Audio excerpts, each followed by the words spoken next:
Hello, everybody, and welcome back to Triple Crown Wargaming with me, Max the Chieftain Hurley, and you get to listen to my dulcet tones even more today as we go through two of the articles that Games Workshop posted today on the 3rd of January 2024. And this is now ramping up to be the usual suspects at the moment because we seem to be getting 2 articles per day on the run up to the pre order date and the inevitable release date for Warhammer the Old World. So today we're going to be going through the Old World Almanac, the design roundtable on new graphics and miniatures, and then we're going to take a brief look into the article that surrounded the Warhammer Plus TV, I believe that's what it is, or it's Warhammer Plus battle report. And they did a short article going over the favourite bits of the battle report, and I'll be going through that in detail as well.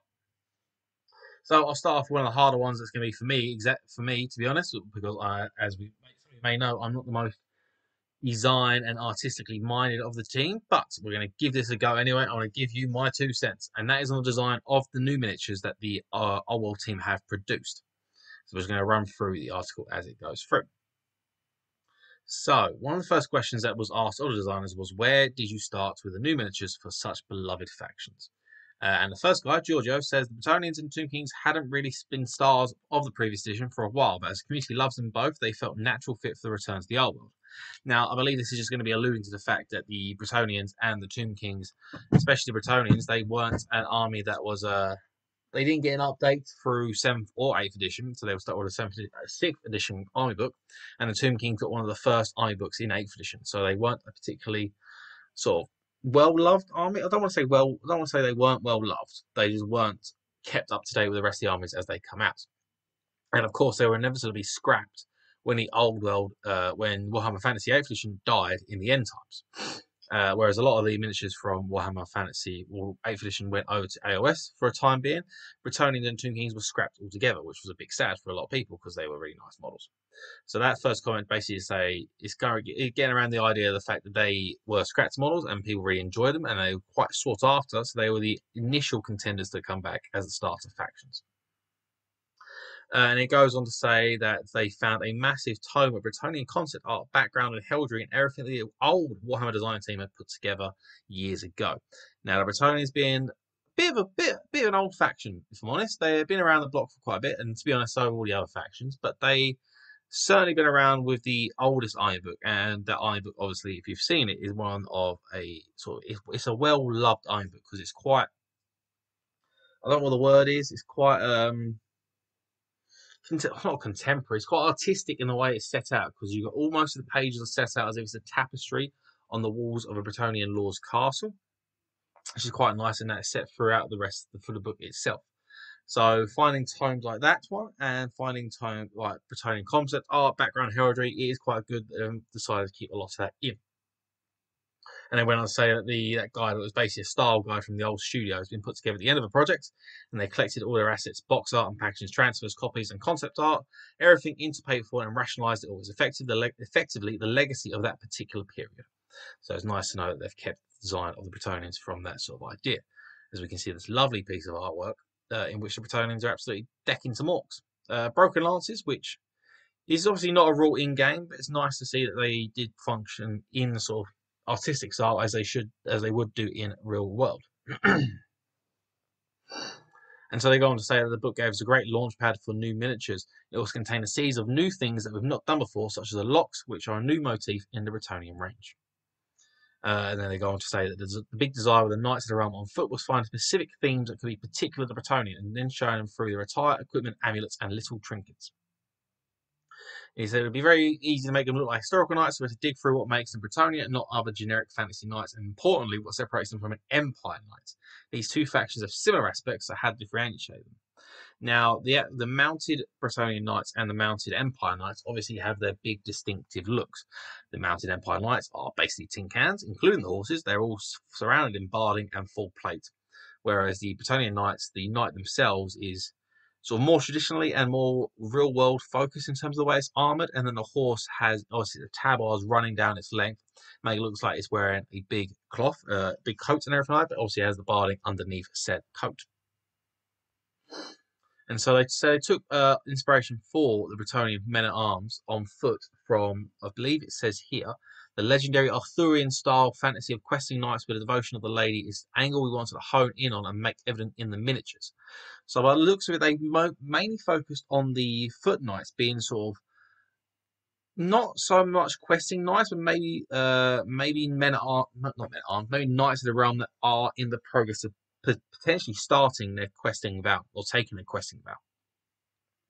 And they go on to say the locks that appear on the miniatures have an element of superstition to them. They're a symbol of how they bound themselves to the lady, a representation of their faith and a reminder of their quest. So yes, this feels like the starting point for what a questing knight will become before it takes up the full questing vow and obviously discards its lance in favour of a great weapon. Which suits the style because you can obviously give the men at I keep saying men at arms. You can obviously give the foot knights great axes, or great weapons are probably going to be known as anyway, but you can give them the great axes. So maybe the sword and board versions, maybe that's the sort of knights have just started to maybe think about taking the questing vow, and then the great axes are the ones that are sort of literally on the cusp of taking the vow and then forswearing everything that Knight Realm has, and then taking up the questing vow, which obviously includes never staying in place for more than one day, seeking out the greatest challenges and overcoming them in hope of finding the lady and sipping from the grail itself. And again, this just goes on to say many of these knights have gone on quests, some campaign for the dukes, and they make promises to people. Some have strange little reliquaries and boxes on the person with odd little Warhammer style stuff locked away in them, perhaps a body part or a bone or something a bit mad that makes you uniquely Bretonnian. So I think, yeah, if we look back to this image at the top here, we can see that a lot of them do like have the pouches, the headgear and everything like that. It's all quite superstitious. Even the banner here is a motif of the lady in sort of like a crusade era sort of homage to the lady in itself, in the way that the homages were to religious characters in the real world. And then they go on to say digital sculpting has changed things a lot. So digital sculpting obviously has come a long way. It's come into effect recently since the last Bretonnian miniatures were designed. I would have thought that the majority of the Bretonnian miniatures that were out at the time of 8th edition and are coming back in force, they're all sculpted by hand. Now, obviously, a lot of people like the hand sculpted miniatures, but then sometimes the digital sculpting can give you a lot more detail across a lot broader spectrum of models. So that's what I say here. Digital sculpting has changed things a lot. We can get into a level of accuracy and detail that we just couldn't before, but it also increases the amount of space that we can work on for each miniature. So balancing that is important. There can't just be detail for the sake of it, which is a nice sort of tone to it. I enjoyed adding the detail to the models, but I didn't want to just like add detail to every single square inch of the miniature, which would have made it an absolute pain to get around to painting the models themselves. So that's all about what was at the beginning was the new miniatures for the below faction. So Reese's, the Foot Knights of Bretonnia. And then they move into the genesis of the new centerpieces and character miniatures. Now, obviously, the starter army boxes for Bretonnians and Tomb Kings come with their centerpieces, which, of course, the Bretonnian Duke or Bretonnian Lord on Pegasus, which I think we can all agree is a beautiful model. And then also the Tomb King or Lich High Priest, even if it is called Lich High Priest anymore, I'm not entirely sure if they're going to keep that name, on a Necrolith Bone Dragon. So then go into saying that the Pegasus is archetypal sort of mount for Bretonnia. Pegasi, have been in plenty of other factions, namely you got stuff like you got Dark Elves with a Dark Pegasus, you got the Empire with their Pegasus. In the supplement books like Monstrous Arcanum and Storm Magic, you could have entire units of Pegasus. But the Pegasus Knights were typically, and they were almost always from Bretonnia, which is quite nice because they were a sort of staple, sort of special choice. I wouldn't say they were used a lot. I think they were a lot more useful at the beginning of 8th and during 7th. I haven't really played against Pegasus Knights all that often, so I've never really seen them used to full effect. But they are sort of the stereotypical mount for the sort of special mount for Bretonnia. So they had an idea to design the new Pegasus mount for the Lord. And what they said here, so yada yada yada. It comes from a long history of Warhammer art and miniatures, and so we have an idea in our minds about exactly how it should look. And they go on to say the challenge was more coming at it from a contemporary angle. The opportunity to make a kit like this in plastic is a crowning moment. It's creating almost a perfect kit with a level of detail and finesse we could only imagine in the past.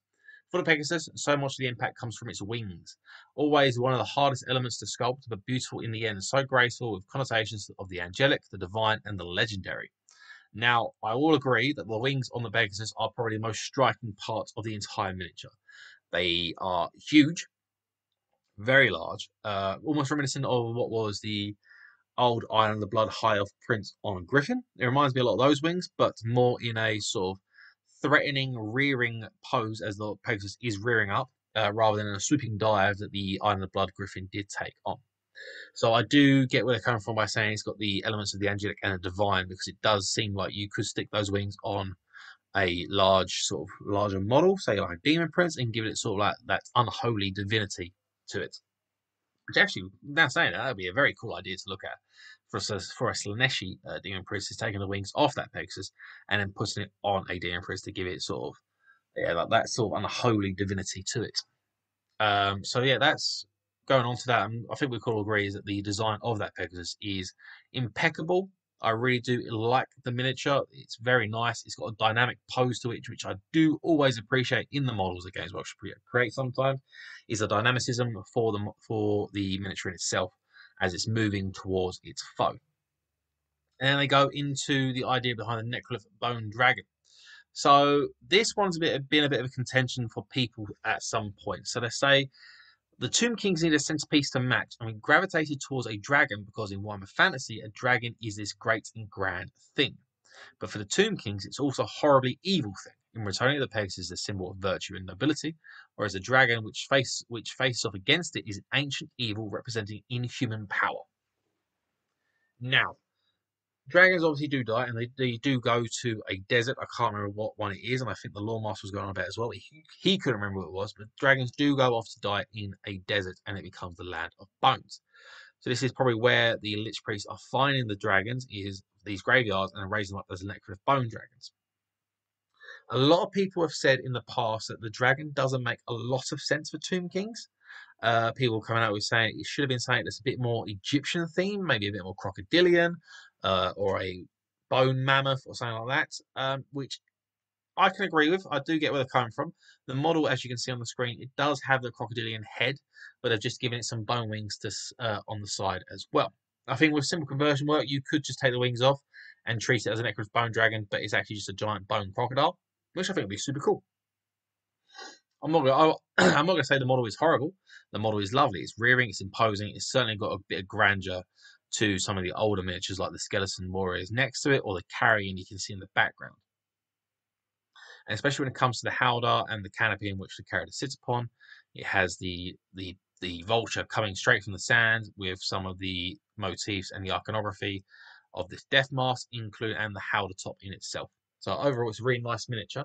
I know some people just disagreed with the idea of the creature that should be mounted on. So in part, it's about resurrecting old glories for us. So that's going back to the big spine dragon design and its wings without membranes. While for the Tomb Kings themselves, it's the glories of the life before resurrection. There's some freedom to pluck features and symbols from across the expanse of the Warhammer art, but also freedom to explore technical challenges such as big wings and a big arch on the palanquin. Khemri, even more than Bretonnia, are a faction that has not changed in years within the fiction. They're essentially hit a point of stasis when they died. So really, we really couldn't change the aesthetic too much. They're quite literally preserved. It'd be hard to imagine them as something else, which is nice for them to say. I imagine if they changed the lore of Tomb Kings greatly, there would have been a bit of an outroar from the community say, "Oh, this is not what Tomb Kings are. They should be this. They should be that. It should be a Tomb King. It should be the Empire of Tomb Kings." Purely because, as they said, they're hit point of stasis when they died. So the magical virtue for the Lich Priest is a nice example of us pushing the boundaries. In the past, there were things you couldn't achieve when sculpting. Technology means there are fewer limits, but it's important to consider how far we can push things while still remaining in the old world. Lovely. So is working on the world of legend different to working on other settings? Are there limits on what can be changed? So this is sort of going back into this point I just made, in which they didn't want to change things too drastically and make it new because this is an old setting. It needs to be things that are familiar, yet they want to use new features. And the example they bring out here is the Questing Knight Paladin, which they say was one of the earliest miniatures that we worked on. And we swiftly realised we had to determine the aesthetic for these new old miniatures. We couldn't do something completely new in terms of aesthetics because we are re-releasing a lot of classic miniatures, but we also couldn't just blindly recreate what had come before. We have to dip our toe into what the future might be, but also keep one foot in what's come before. Nice to say that it means that we aren't going to lose the feel of fantasy in itself. It ain't going to be high fantasy like AOS is to some degree. Ain't going to be classic fantasy. Ain't going to be old school fantasy. It's going to have that mixture of both, which is nice. And you can see it. And go back to the point I made earlier on about the questing knight on foot being sort of the goal point for the foot knights. You can see that the questing knight here on the left hand side fits nicely in with the foot knights in itself. That's probably where you're going to see this miniature a lot, is with the foot knights of Bretonnia. Here we can say there's definitely a lot of respect and love for the artwork of Days Gone. The influence of Warhammer is far-reaching. It extends just beyond our games and miniatures into merchandise and video games. Some of the classic art has resonated for decades now, so for some of these miniatures really are direct love letter specific piece of art. Others taken from 5 or 6 different pieces of art and concept work, all blended together to make something that's new, but still feels Warhammer. So some of the stuff may just feel like an amalgamation of everything that was, and there's stuff that may not have seen the light of day, but they've brought back from the archives and then started to make it into their own miniatures. I think it's going to be it for that. So, like here, this we can see this paladin. I want to think it's a paladin of Bretonnia. It's certainly got that look to it. I think if you look compared to what is the paladin on foot, the questing knight on foot, then you could see some similarities between that model there and this model here, with some new bits added to it. And here they say, we're not here to change what Warhammer is. It's about more reminding people what they are, what they love, picking up where things left off, and then taking the next step.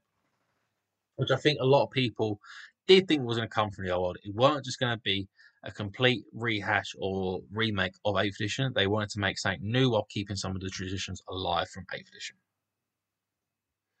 So how has the iconography changed in the years since the end of Warhammer Fantasy Battle? The art and the iconography go hand in hand. While the miniature designers are working on sculpting the books and design teams are working on artistic implementation of heraldry and so on.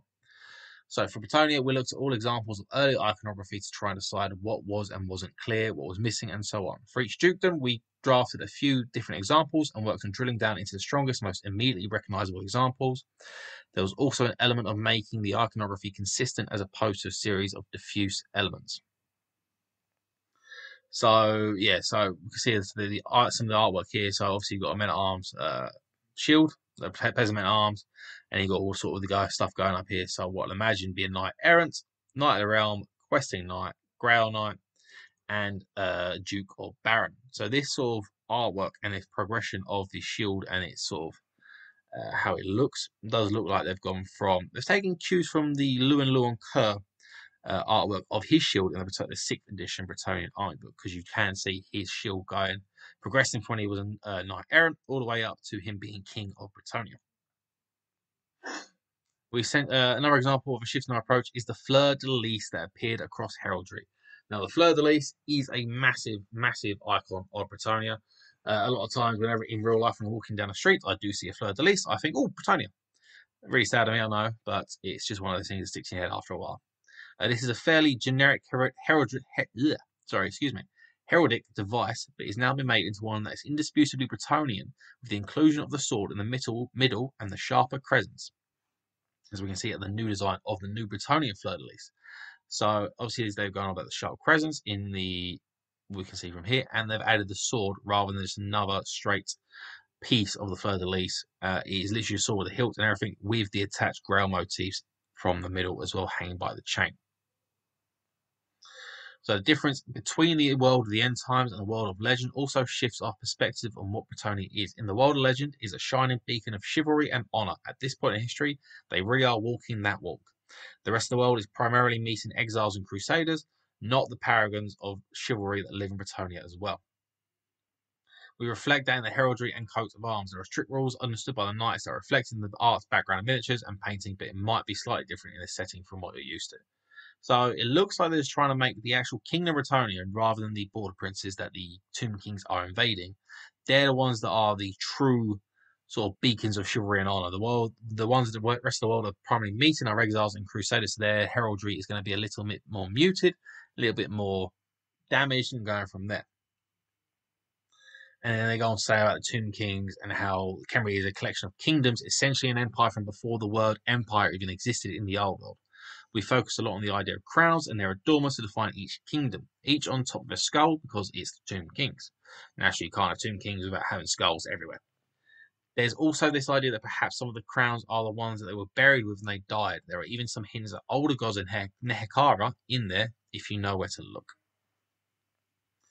So you could see like the design of some of the shields, and you can see literally the skulls dotted everywhere at this point in time. The only one that isn't mounted, that hasn't got a skull mounted as a centerpiece, is this one down here that does have the twin-headed carrion bird, which might be Jaff as the god.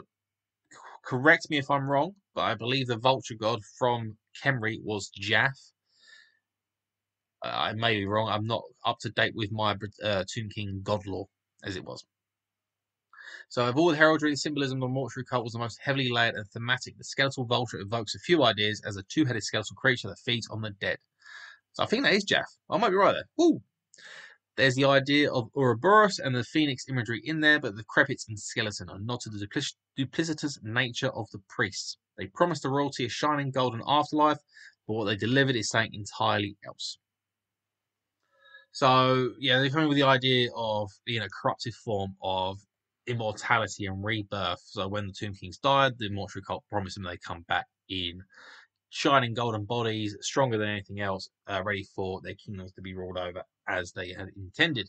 But the mortuary cult had either lied or they failed to live up to the promise. I believe it was they failed to live up to the promise rather than they lied about what they could do. And the Tomb Kings ended up coming back as this horrible evil at this point in time, sort of empire of bones and dust.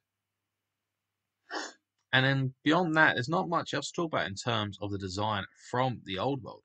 A lot of the design I do enjoy. As I said, they've tried to keep the old while bringing in the new, which I do appreciate. I do love seeing something new, but also love seeing the fact that there is old stuff that's sticking around from itself as well. So that's going to be it about the design of the old world. Now I'm going to talk briefly about the other article that was released alongside this today, which was, if I scroll back to the top because I was reading it earlier on, is returning to the old world with Warhammer Plus. So this is the first battle report of Warhammer ever. This was the first shown. It was shown with Warhammer Plus today. I believe it was released around midday. And me and the Oracle actually sat down at work and we decided to watch it together and find out what was going on in the battle reports. Now, they showed off a lot of the rules. So if you watched it today as well, they did show off a lot of the rules. They showed up screen. They're not even just talking about them. They actually sort of put on the screen sort of screenshots and snapshots of what the rules do in their full. So it wasn't even just an idea of like, oh, this is a generic idea of how this rule may work. No, they showed off how the rule works in its entirety. So we saw stuff like how volley fire works, how the way victory points are scored. Whilst they showed off the Blessing of the Lady, they showed off Nehekara and Undead, they showed off a lot of stuff. And honestly, it was illuminating to see what the game is going to be and what we've got to look forward to. And I'll be honest, me and the Oracle both looked at each other at the end of the report. We thought, this is looking good. This is looking good. There looks like some solid options in an army. Some stuff that may not work quite as well. And going from there. I won't go into too much detail about what the rules are. We'll find those out, I suspect, in the next couple of weeks as well. I'm just going to briefly go through what the two players from the game, which was Nick and Simon, and they describe their favourite moments of the game. So phases and sub-phases, obviously, as we know, the game in itself is still split into 4 phases, without a magic phase, which is now a strategy phase, and the sub-phase in the said phase as well. And so we get to see get to see all the phases being used, from strategy, using stuff like My Will Be Done, and some spells from there, as My Will Be Done is now a command ability, to stuff like some of the spells being used as well. Unit types. Carrying off with the improved clarity, all unit types have now been clearly defined. For example, we now have 4 categories of cavalry. So they have light cavalry and heavy cavalry. I suspect we all thought this was going to be a thing, seeing as Bretonnian knights are on 30 by 60s. and light cavalry, which is your fast cav, which would be your skeletal horse archers. They are still on 25s by 50s, and they will come into light cavalry.